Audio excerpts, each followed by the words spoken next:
Hi, guys. Welcome to Once in a Wild, where every once in a while we have meaningful conversations with meaningful people. Don't forget to like and subscribe below. I swear we have our shit together. I promise. I am not judging, don't worry. Okay, great. So today we are talking with Angel Locs. Most people know everyone else by like their handles. I've had so many moments throughout my career where I only know someone by their like Instagram handle and I Yeah. don't know their actual name. I have had whole, like, best friends that I've known for years at a time, and then I'm like, "I don't know your actual name." So so today we're talking with Angel Locks, and the first thing I wanna, like, talk about is the fact that you are literally in the future right now. So today it is Friday, and for you, it's Saturday. So I am gonna start just firing away a ton of questions at you. So my first question is, where did the name come from, Angel Locks? Where did you get all that? Because I noticed you have your tattoo too. So Yes. So Angel Locs comes from my nickname. Like all of my closest friends have always called me Angel.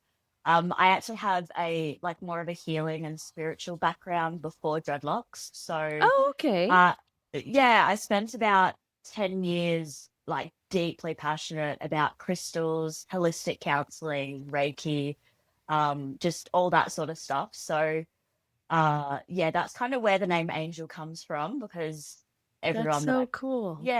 I guess I have that effect on people.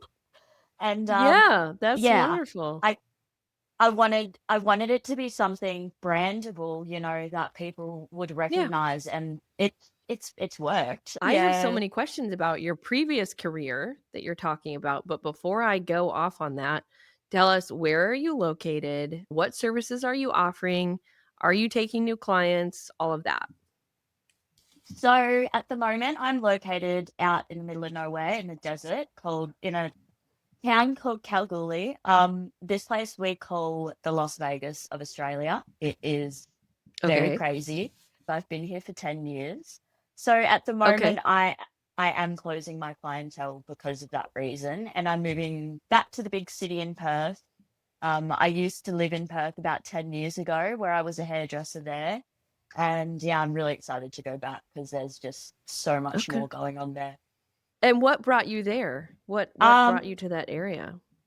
So I have grown up everywhere. Like if anyone asks me where I'm from, I can't say anywhere in particular. Same. But I do generally kind of say from here because I spent about 4 years as a child out in Cambodia, which is 45 minutes away. And I left home really early. I was probably about 12 or 13 when I left my mum. And Mhm. Kalgoorlie was the closest town to Cambodia at the time. So I would come to Kalgoorlie and hang out with my friends. And then I just ended up making lots of friends here. I couch surfed here for another 3 or so years, and then I moved to Perth when I was 15. And then I came back. I don't know why I came back. I always said I would never come back because this place. So another fun fact about Kalgoorlie, we have the biggest open pit mine in the southern hemisphere of the world. So it is Stop like, it, that's crazy. and everyone from this town will say that it is like this big negative black hole. Once this town Okay. decides that you're here, it will keep you here. Like we call it, it's like Mm. a magnet. Like it actually has its own weather pattern. Like it doesn't rain in Kalgoorlie because of how big this hole is. Like it has this magnetic force field that pushes the You rain are blowing my around mind us. right now. I know it's such a crazy place. Like it's cursed. I honestly say it's cursed. So where you're headed next is way more peaceful, way more chill. Yeah, it's the big city. So I'm right out in the desert at the moment. So about seven Okay. hours away from anything good. We don't have a beach or anything. Wow, that's far. Yeah, so Perth is 7 hours away. So yeah, I'm going back there. That's like the biggest city of Western Australia. So much of Western Okay. Australia is uninhabited. It's very, well, not uninhabited, but very much Mm, so. It's like pretty much half of Australia, but most of it is desert. So I'm like bang smack in the okay. middle of that. So I'll skip ahead here because we're talking about this. When you go to the big city and you make your move, are you going to be in like a home studio? Are you going to be in an external studio? What kind of situation will you be in? So I'm not 100% sure yet because I don't know what house we're moving into. My partner is Okay. organizing us a rental. But there is a girl in Perth named Rome, and she does traveling locks. So she will literally just travel to you. I've heard of And her, yeah. yeah, she's really cool. So she has kind of like given me some guidance. I might do that for a little while until I do set up a home Okay, studio. Yeah, I would like to have a that's home awesome. studio though. It really is the best way to go. I know it's not possible for everyone, and I know it's not allowed, like, at least here, and we'll get into that, it's not allowed in every state, in every Mm, area, but it really is the best way to go. I mean, I mm. started with a home studio, and then I went out and had, like, big shops and big studios, and that was fun and all, but now I'm back home, and it's amazing. So, Yeah. I do love a home studio whenever possible. It's more, like, casual and people can feel comfortable, and you can stop and, like, eat something if you need to eat something, which is nice. I feel like such a nerd because I have so many questions about Australia, so you're gonna be so sick of me here in a minute. Go. You touched on this briefly, so you said you grew up all over. Yeah. I don't wanna, like, push you into, like, telling your story too quick, but I do know, just from observing you for a while, that you definitely have some sort of story, and you said you Yeah. left home early. So are you Yes. willing to tell us and our Yeah. listeners just a little bit about that journey? And the Yeah. reason I ask is, like, kind of selfishly because I did too. I left home Yeah. really early, and I was on my own ever since. Can you Yeah. tell us a little bit about that journey and kinda how it led you to where you are now? Absolutely. My mother, to put it lightly, is a very bad drug addict. So I had to leave home pretty much when I was about 12, 13. I was like, you know what? Fuck this. I'm going. I Yeah. left home. Yep. I actually started doing hair straight away. So I started hairdressing when I was 15. Wow. Yeah, and I loved hair, like right from a really young age. Like I loved doing hair. I used to do my own hair. I've always been red.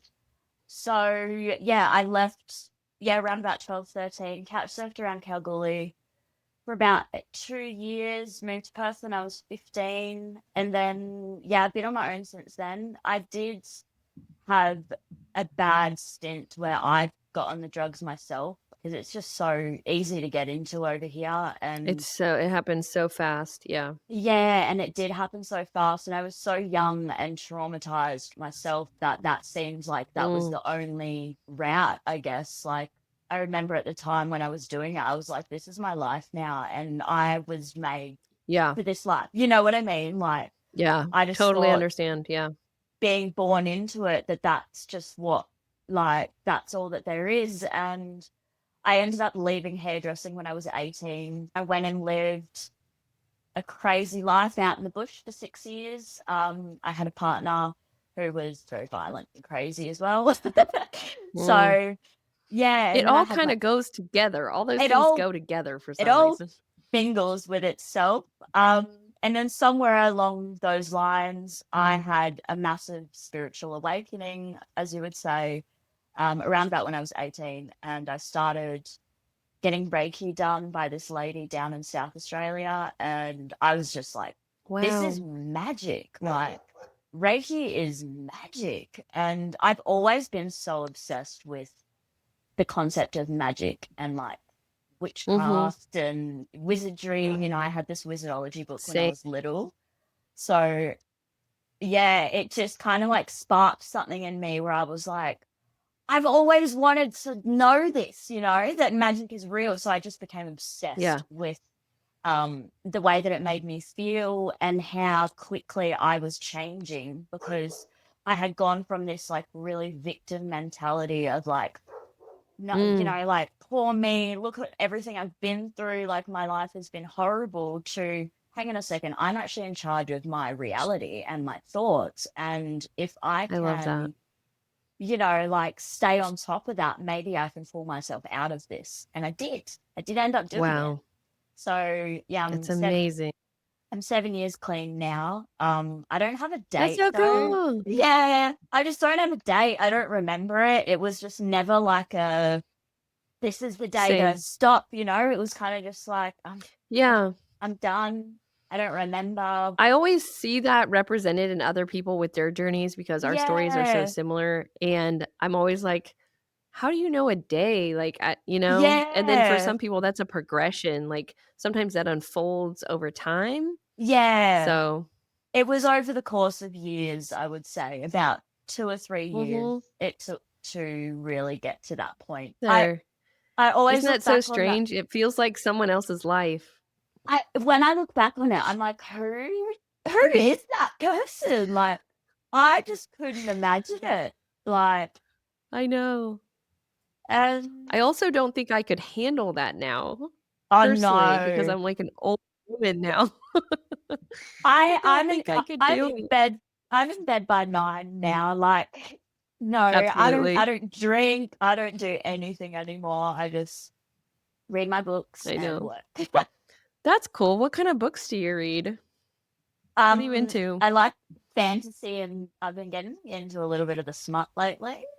You know, I kinda like Dude, the smut has such a chokehold on everyone. It's so I popular here. know. It's actually, like, healing something in me that I didn't know it I would. think it does, though. I think it really does. I think that's But absolutely true.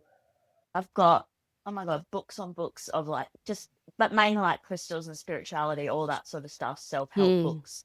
And then a friend told me to read Akatar, and then I was like, "Oh my gosh, this is amazing." Like, Yeah, because it's also magic too, so yeah. Yeah, so again, that it makes just sense. sparked that little, like, love for witchcraft again. Oh, we could talk about that for hours. That's But so yeah, exciting. literally. Do you feel like So any of that stuff that you were studying, do you bring it into your dread work at all oh, now or a not yet? 100%. No, 100% I do. Okay.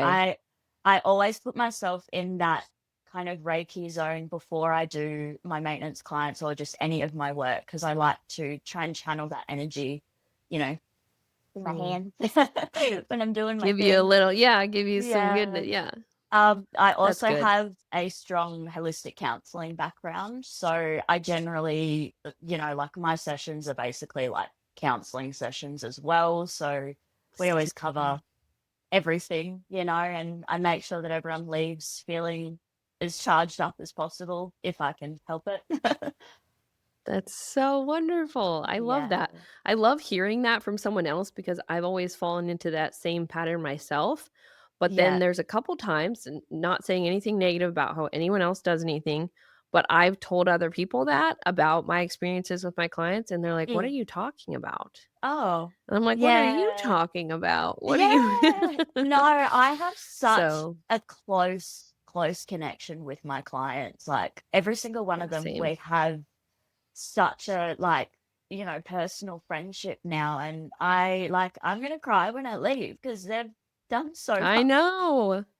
Like I can't Is imagine anyone gonna leaving these come people. Yeah, I yeah, know, it's like your family.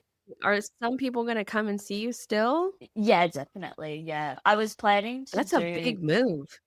Yeah. Well, yeah, a lot of them have become like best friends to me. And I'll come back as well to come and see them and we'll make it work. Like, I have so many other questions about your story and everything that you're saying, but I promise my listeners that I'll get information about yes. the dreadlock world. Yeah. So, the big thing I wanna know about is I wanna get educated about Australia and how things work there. So, Okay, yeah. educate me on, like, what are the legalities? How does Australia handle dreadlocks as a career? What is your cosmetology board like? Like, how does this work? Okay, so in Australia, so cosmetology is hairdressing, I'm guessing. Is that what they call it over there? Right. Different Is it words, yeah, mhm. is and does cosmetology cover, is it just hair or is it makeup, beauty as well? It covers everything. So that term Okay. covers everything. Right. So over here we have separate things. So we've got hairdressing, which is only hair. We then have barbering, which is only men's cuts and like short Mm. haircuts. And then dreadlocks is a different thing, but dreadlocks is not recognized at all by anything. So tattooing and dreadlocks are the two industries in Australia that are not recognized or regulated or governed. There's no What? legalities. There's actually nothing. Because there's only one course over here, and that course has its own Wow. history. I personally would say that the dreadlock community in Australia is not where I would like it to be. A lot of us, Mm, some of the locticians can be quite competitive. Some of okay. them are really, really, really beautiful people, and we all love to. Some of us are really supportive of each other. But there are a few that are quite quiet, and that's totally fine. Like that's totally fine. But I personally would love to see that change because I feel like we could all Right. grow so much more. Like I want to be doing what you guys are doing. And I actually put a post up the other week and nobody was interested. And I was like, guys, like, but I understand now because I had a conversation with my mentor. Her name's Shana Taylor. She owns Valhalla Hair. She is a massive, massive like change maker in Australia at the moment in terms of Wow. trying to push professional training so that there's Mm, not just because there are people out here that they just do like a YouTube tutorial and then they'll be out charging $100 an hour to do 12 hours on a maintenance we deal with that here. Yes. and it just irks me, and so I know. Shana has tried to make the course over here more accessible because it used to be very expensive and very hard. um and so she's made that a little bit more accessible, but there's still some more things that I personally would like to add to that because there's no hairdressing aspects to it. So it doesn't really cover Hmm. like scalp health, like dermatology Right. kind of stuff. Um, so I personally, I have a few things that I would love to do, but it's just going to take time, and we really need It to does take some change. time. Yeah. Yeah, we need to change how I think just everyone is just so set in their ways of not sharing techniques or skill sets, and that Right. frustrates me because I would Or they're love to be scared able to. to, or it's so Yeah, or they're just complicated. some of them are really stubborn and they're just like, no, I do it this way, and that's all I'm ever going to do. And it's like, okay, that's fine, but we can We do could more, be but that's totally better. fine. Like we could be Yeah. better, like we could do better, and I would love to be able to try and make some sort of upskilling thing. Like I want to do big training Mm, days where we all meet up and train and share things, but I don't know if mm. if we're ever gonna get to that point. And in Australia, dreadlocks is still so looked down upon, like so looked down upon. Um, we still Wow. get asked like, "Oh, why You're have you got blowing my mind dreadlocks?" right now. Like, Let me tell yeah, you this, you okay? guys, Because this is crazy to me because I don't think you know this. Maybe you do. The perception here in the mm, US, you're blowing my mind right now, is that you're gonna laugh so hard. Here, we think that everybody in Australia has dreads oh, and it's totally acceptable and like it's not weird at all. And so what you're telling me is like exploding my mind right now. there are definitely like there's still a lot of dreadheads around, but you still get your odds person is like, oh, why have you got dreadlocks? They're dirty, yucky things. And Okay. it's like, oh Right. man, like it's 2025, bro. Like, move on. Yeah.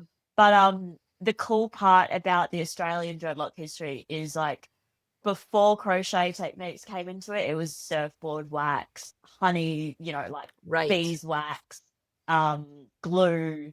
I've heard all sorts of messed up stories about how people have had their Eggs. Have you dread. ever heard of people doing using eggs Oh, in there? I've Like a heard lot of of surfers all and stuff. sorts. Yeah.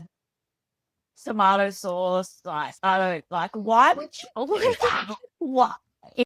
Now, confession, okay, because I started doing dreads a long time ago. Kind of, it was similar over here where there was no one who did them. And at that time, we didn't have crochet method here in the US, Yep. and we were backcombing and using wax. And that's what we were Yeah. doing. My first set was a wax set, and I would never do that now. And it was awful and it was horrible, Yeah. but that's all we knew. Yeah. Yeah. But like food items and glue, Oh, yeah. that's I too won't much. understand that. Oh, so it sounds like you guys deal with the same attitude towards dreads there that we deal with here, where there's still a Yeah. lot of those myths and people look down on it and they think it's gross. There's a lot of misunderstanding. Yeah, definitely. And I think too, the standard over here is It's like it's just so varied, and I think that can be another Okay. reason why, like you get some people walking around that are quite well, I personally I like wild on some people, and then I like to be Mhm. quiet. I still have that hairdressing background where I'm like, "Oh, I like everything to Of be as course. nice and pretty as possible." Right.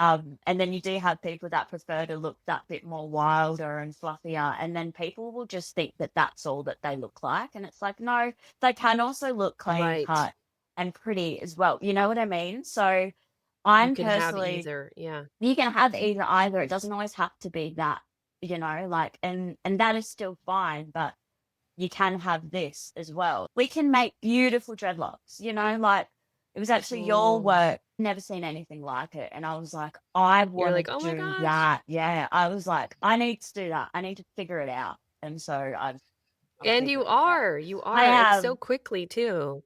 Because I yeah, was looking back at your portfolio and I was like, "She's figuring it out. yeah, She's getting it." So yeah, I love to see that. That's so cool. yeah. 'Cause not everyone's into those types of styles, but I think the people that are, once they see it and they have, like I don't know, if you have, like, that hunger for it, you're gonna figure it out, you know? Yeah, yeah, that's it. Yeah. And I just want to be well-rounded where I can do anything and everything. Like if someone comes to me for Mm, something, I can be like, "Yep, I can do that. I can do that. I can do whatever you want, you know?" And I course, would of course. Do they make you go through schooling or do you work under someone else? Do you take so a test? with hairdressing here, you do a 3-year apprenticeship where you go to TAFE for 2 years and you work underneath a salon for 3 years. It used to be 5 years. Wow. Yeah, and so you work full time, 5 to 6 days a week, for 3 years, getting paid fuck all. Um, Wow. and That's yeah, crazy. you have really hands-on training for those 3 years. You go to school, like hair school for 2 years, 1 or 2 days a week. So it's very full on, like, the hairdressing is very, it's hard. It's a very hard industry to be in here. The Yeah. times are changing, so It sounds like from what you're saying because I have so many issues with the lock industry over here, so many that I literally, like TMI, was literally crying about it earlier today. I had, like, a little cry fest and was like, just about this or that and things that I would change and things that are frustrating. But it sounds like you guys, in terms of, like, society and the way that, like, your I don't know what you would call it, your hair board or whoever manages hairdressing, it Mm. sounds like you guys are, like, one step behind us in terms of that acceptance, Oh, which is yeah. actually very surprising. The dreadlock Fascinating. the dreadlock industry is so far behind you guys, like, so, so far behind Wow. you guys. Be like, I would say 10 years behind you guys, in all You honesty. are Yeah. blowing my mind. Girl, Yeah, let's and, change that, like, tomorrow. please, can we please, like, We'll just fix it. if you come over here, oh my lord, like, that would just We would make have so much because fun. I am only Right. as good as I am because I did a year's worth of hands-on training with someone who is really Right. good at what she does, and I have my So hair valuable. background. So I Right. I'm lucky to already have that hair background. I think that Mhm. really added to what I can do.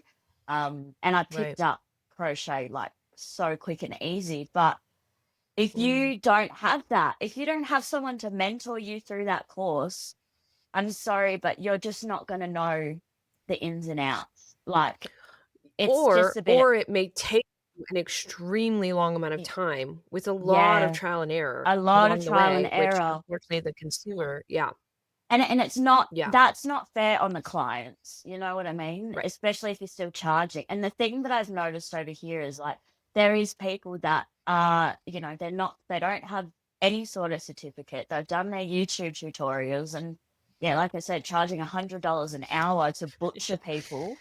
And then, like, those We have people that always here. end up Yeah. they come and sit in my chair and they're like, "Well, my maintenance doesn't even last a day." And I'm like, "Well, this is why you need to go and see someone who is reputable and certified in But hopes that we can." there's no governing force that's ensuring There's that right not. now. No, there's not. And the We deal with a very similar thing here. Yeah.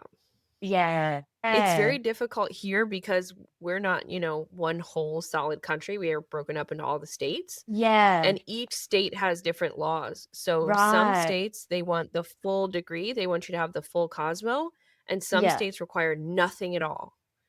And both Yeah. ends of those spectrum are not good. It's not good for And people to have full Cosmo that have no interest, and it's not good yeah. for there to be nothing required at all. So some states have created like in between licensure and situations that are working for Mhm. now, Yeah. but So is there's a it regu lot. And then is it is it regulated over there? Have you guys got like a legislation yes and and no. So it depends on your state. And then you have these concentrated areas where there's a lot of people. So since we're like yeah. years ahead of you, as we kind of Yeah. talked about, we're kind of in a different situation now where there is a governing body and there are a lot of us now. And then that comes with its own trickiness. And I've been doing dread Yeah. since before that existed. So I Yeah, remember when there right. was nothing at all and they didn't recognize us at all to Yeah. now we have that in between licensure, and my Yeah, right. prediction, which I have not shared with many people, Mm. is because there's so much lack of standard here Yeah. and so much issue with education and teaching and things like that. I think in the future that our governing body is going to go back to full like hairdressing cosmetology license because Mm. there's people taking Okay. so many liberties with what they're doing. It's very complicated and it's very multi-layered. And when Mm. we talk about this and we discuss this, people get very offended.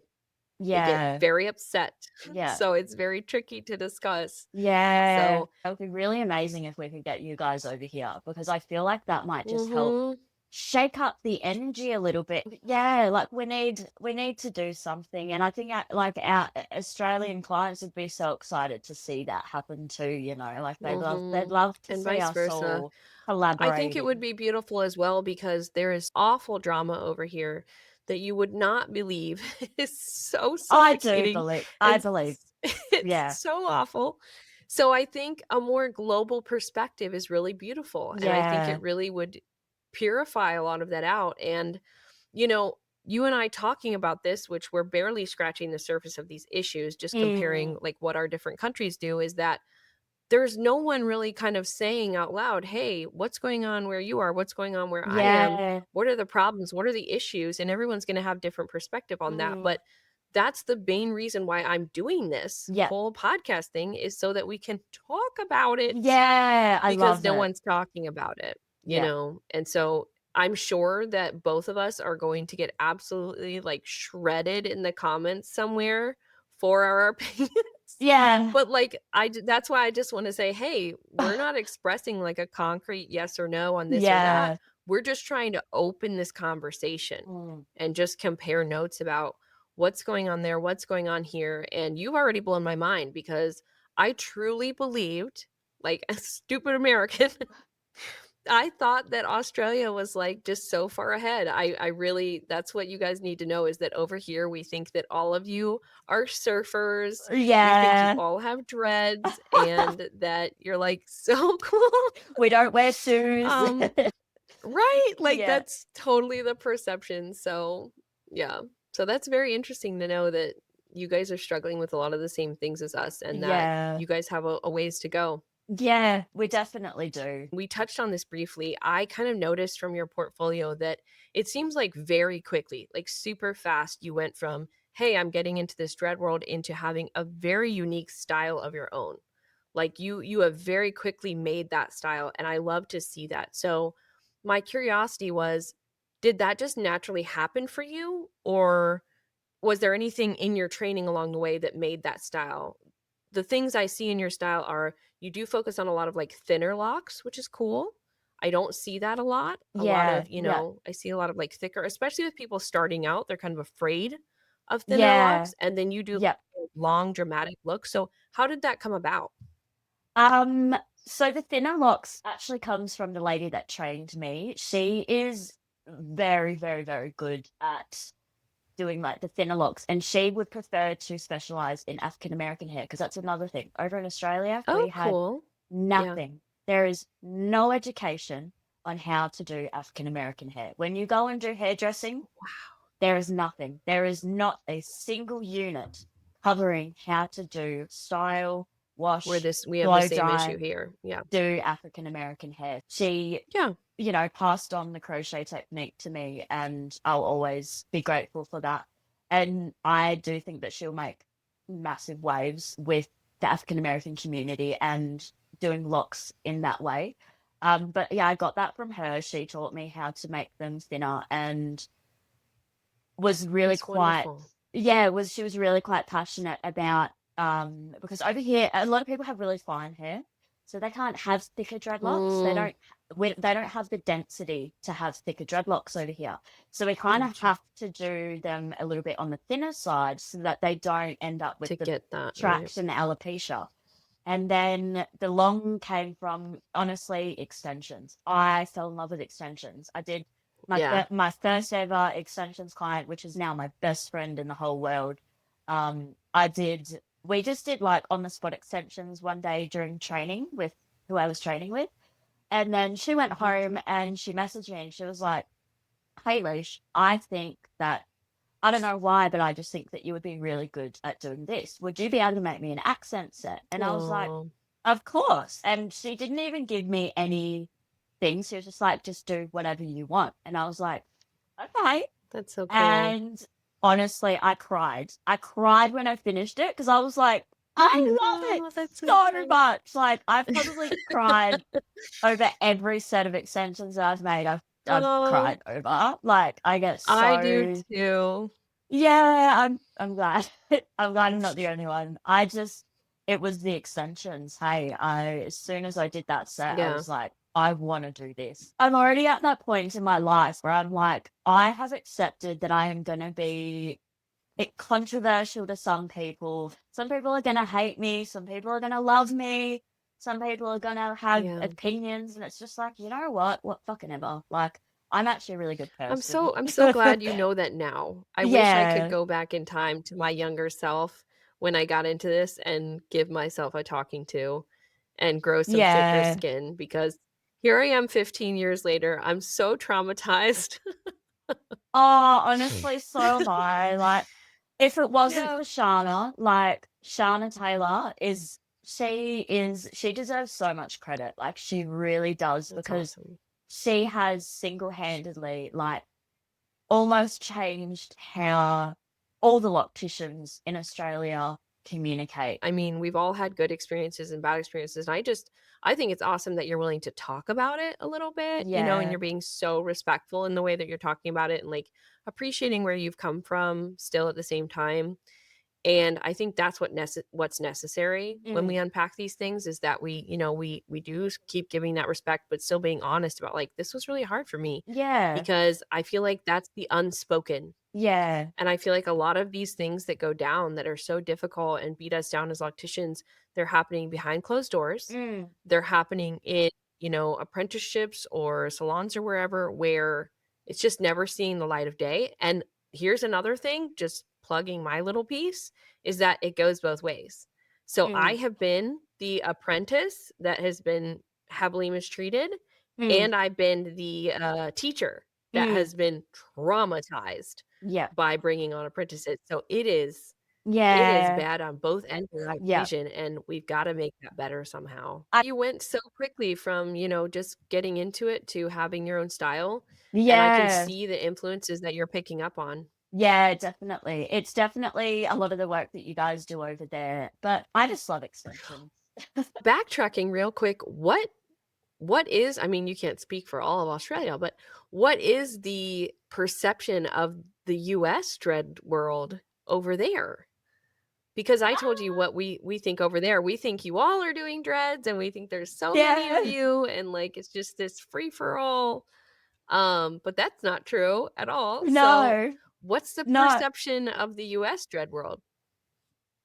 Just that you guys are really good at what yous do. And you're just way more ahead in terms of community. I mean, you guys have community.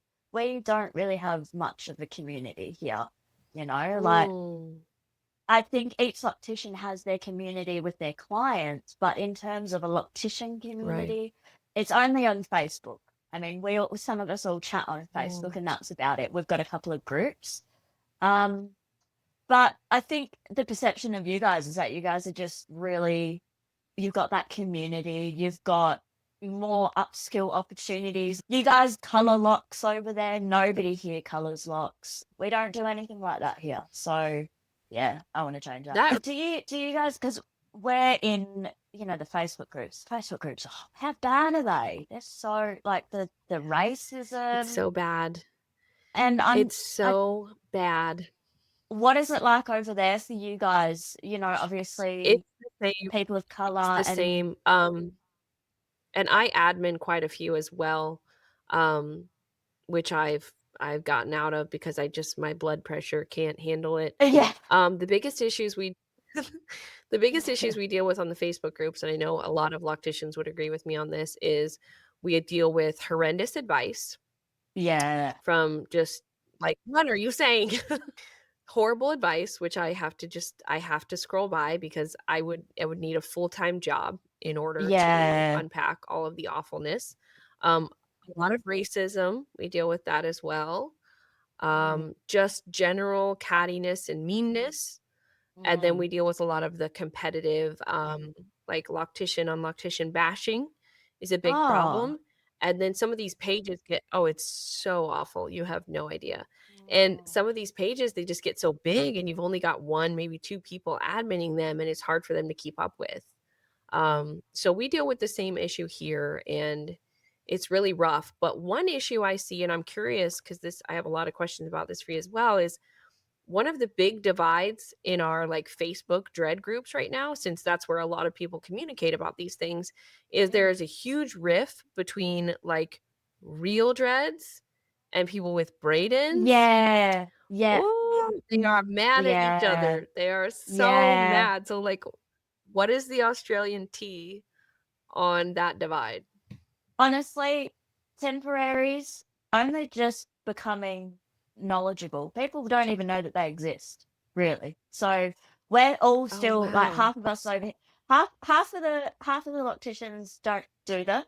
Um, but yeah, there's like people don't really know that that's a thing. I mean, the knowledge around dreadlocks is Wow. so low here. I mean, every single client that I have that comes in, they're like, they don't know anything about anything. I'll say temporary and they're like, Wow. what's that? I'll say permanent and they're like, what's that? Like say synthetic, they're like, huh? Interesting. Like there's just such a lack of Wow. knowledge. Yeah. So Yeah. we do temporaries over here. I personally am trying to make more so that it can become really quite popular because to me it's Mm. perfect. You come in, you get your braid-ins, trial whether they're going to Yeah. work for you. If they do, we put them in permanently. If they don't, you can just keep getting them braided in. But I wouldn't And you can have say so much fun with color and texture and different looks. It's so exciting. I exactly. love braid-ins. I always recommend them to all my new clients. I will always recommend them. I'll usually say we'll start off temporary so that your scalp can figure out how it's going to Mhm, adjust, whether you're going to have that, what your pH is going to do, that sort of thing. And then once mhm. you've and usually within a couple of weeks, they're like, yep, we want to go permanent. And it's like, yeah, awesome. Yeah, So that's right. why now I tend to first, I was like, we'll do temporaries first because all I have to do is cut the top and I can crochet it in later if And that's then what you want. install. Yeah. I do wish more people what you just said right there, I do wish more people would do that. Mm. Typically, what we see here is people will do their braid-in in synthetic or wool, and Yeah. then when they go permanent, they'll go to human hair extensions, which is fine. Mm. But I try and tell people all the time, I'm like, "If you love this set, let's just install this set. There's Yeah. nothing wrong with it." But there's a perception that you have to go from synthetic, which is fine, or wool to Yeah. very, very few times I'm like, you love these pieces, just use these, So that's I Yeah. think that's missing sometimes. I don't hear that a lot. So, You do still have, like people that have had dreads before or are dreadlock people or know dreadlock mhm. people, they are generally the people that will be like, no, no, no, I just want natural dreads. Like I just want my normal hair locked or I only want human Right. hair. I do have a lot of people that will be like, where does the hair come from? so they'll be a little bit weird. A lot of times if people are open to it, and I think you'll understand this with your work in spirituality, if I feel comfortable enough talking with someone, I will tell them, like, I totally understand their perception that taking on someone else's hair and that energy, you're taking on that energy, but what I try and impress to people sometimes is, like, if you are secure in yourself and your own Mm, energy, then it really shouldn't technically matter. yeah, yeah, And I know that's kind of a hot take for some people because a lot of people are really absorbent to that type of thing. But our yeah. ultimate goal, I feel like, should be that it doesn't matter what comes onto us or near us or around us, that we do have that, Mm, self-encapsulated energy. So if I mm. feel comfortable enough with someone, sometimes I'll try and be like, "Hey, here's a different way to think of it." Yeah. So since we've covered every topic under the planet and we need like 7 hours to talk about all this stuff, let's just keep going on these huge, just gigantic topics that everyone is going to shred us for. Okay, No. so how is racism in Australia? Do you guys deal with the cultural appropriation conversation? How does that go for Um, you guys there? I personally, I have brown skin, so I am lucky Right. where I haven't actually had anyone try to culturally appropriate me because I'm from New Mhm. Zealand, so in New Zealand, like we're the Okay. warrior people. We definitely had our hair Right. locked, when we were coming over on the boats, and so Yeah. I think, and you'll see a lot of Maoris have their hair locked. It's quite Right. common. Over in Australia, we don't have as much of an African American population. It's kind of only just Okay, really? we're a very, very multicultural country. And Mm. we pride ourselves on that.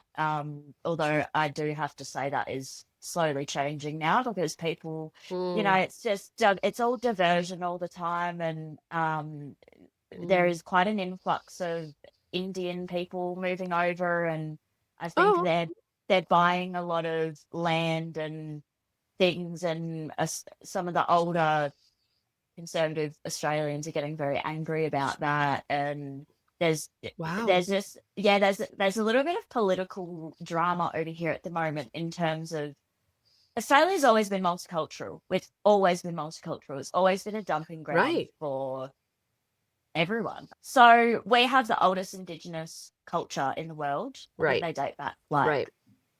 hundreds of thousands of years. With okay, So yeah. in Australia, our Indigenous is Aboriginal people.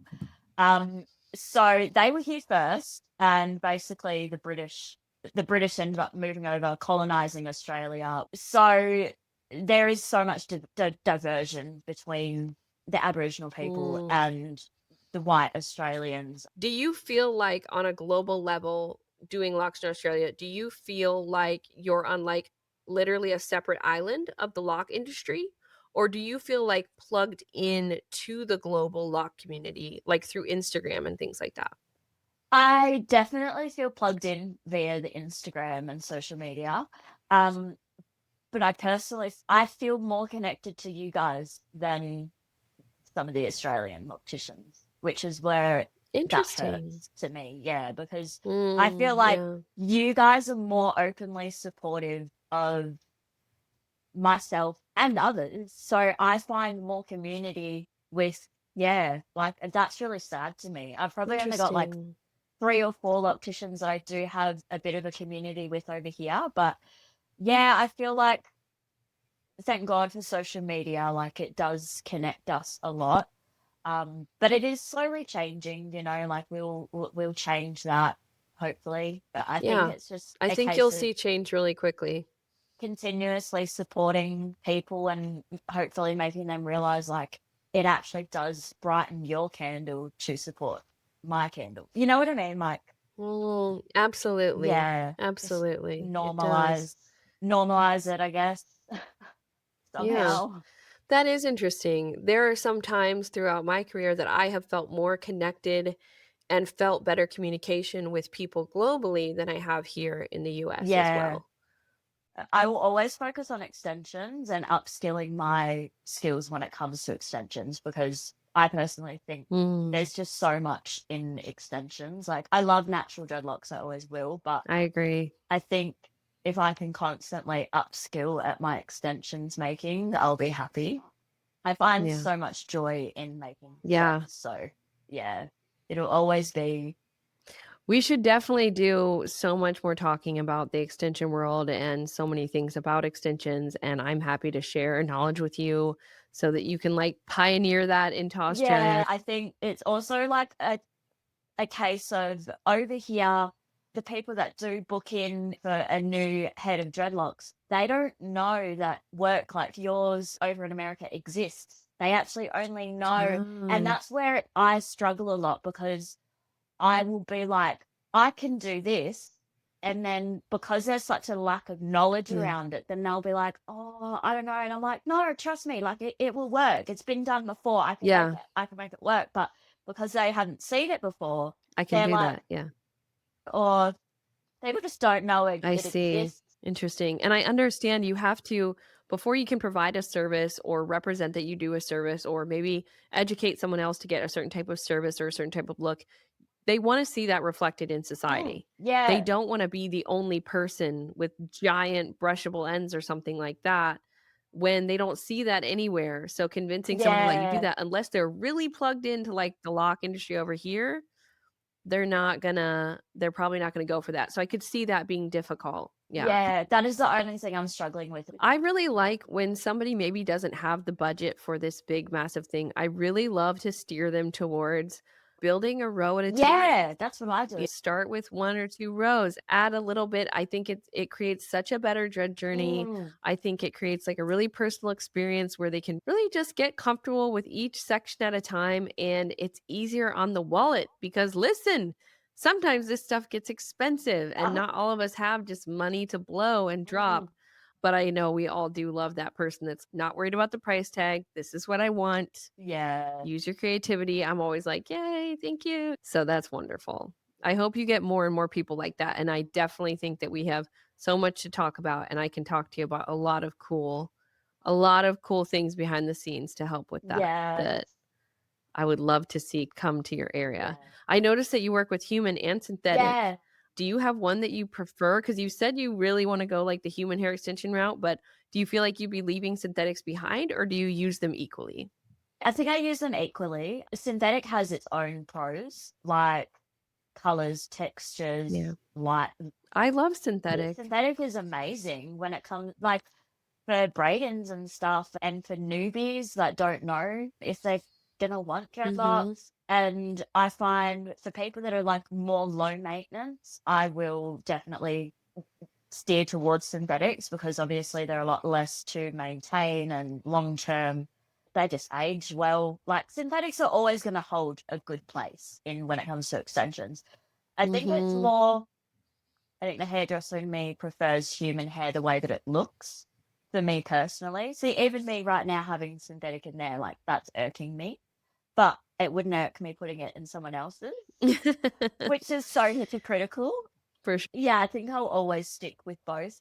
And I love making hybrids because they're really lightweight because the lock body is synthetic and then the ends are human Mm. hair. So then like my I love that. yeah, and I find that it just holds the hair a lot better as well.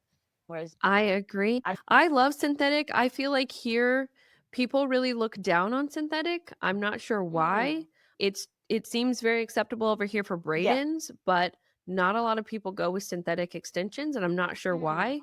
I love mm, synthetic so much, and I love hybrids because sometimes if you can't afford that full human hair, giant, beautiful thing, mm, get a hybrid. absolutely. Especially if your extensions are gonna need touched up or switched out after a year or 2 years, depending on what you have going on.